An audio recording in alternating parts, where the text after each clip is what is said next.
एक पक्षी था जो रेगिस्तान में रहता, बहुत बीमार, कोई पंख नहीं, खाने पीने के लिए कुछ नहीं, रहने के लिए कोई आश्रय नहीं था।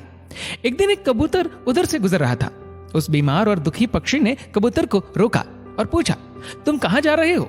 उसने उत्तर दिया, मैं स्वर्ग जा रहा हूं। बीमार पक्षी ने कहा, कृपया मेरे लिए पता करें, मेरी पीड़ा कब तक समाप्त हो जाएगी?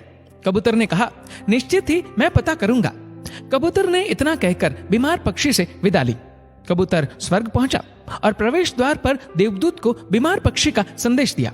देवदूत ने कहा, पक्षी के जीवन में अगले 7 वर्ष तक इसी तरह कष्ट लिखा हुआ है, उसे ऐसे ही 7 वर्ष तक कष्ट भोगना पड़ेगा, तब तक उसके जीवन में कोई खुशी नहीं है।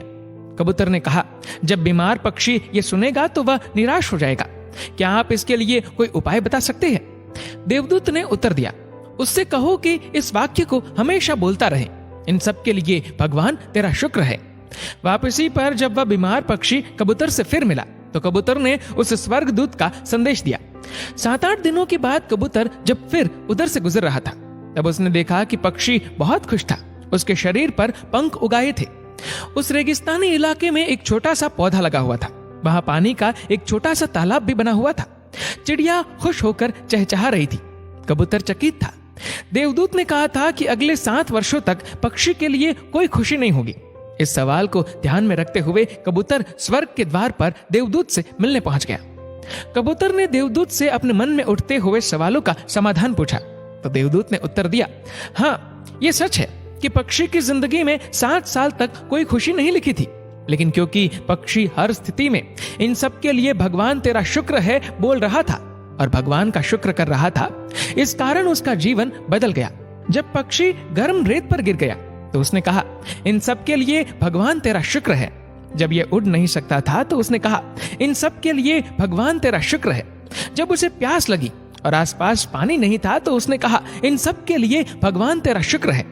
जो भी स्थिति हो, पक्षी दोहराता रहा, इन सब के लिए भगवान तेरा शुक्र है, और इसलिए 7 साल 7 दिनों में समाप्त हो गए। जब मैंने ये कहानी सुनी तो मैंने अपने जीवन को महसूस करने, सोचने, स्वीकार करने और देखने के तरीके में एक जबरदस्त बदलाव महसूस किया।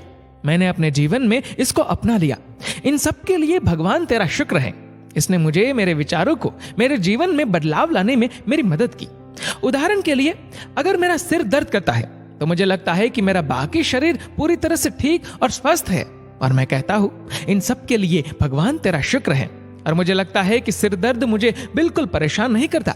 इस भगवान के शुक्राने का मेरे जीवन पर वास्तव में गहरा प्रभाव पड़ा। मुझे लगने लगा कि मैं कितना धन्य हूँ, मैं कितना खुश हूँ, जीवन कितना अच्छा है। इस संदेश को साझा करने का उद्देश्य हम सभी को इस बारे में अवगत कराना है कि कितना शक्तिशाली है ये, हमारे जीवन को नया रूप दे सकता है। इसलिए आभारी रहे हर चीज के लिए, उस परम पिता परमात्मा के, और अपने दृष्टिकोण में बदलाव देखे।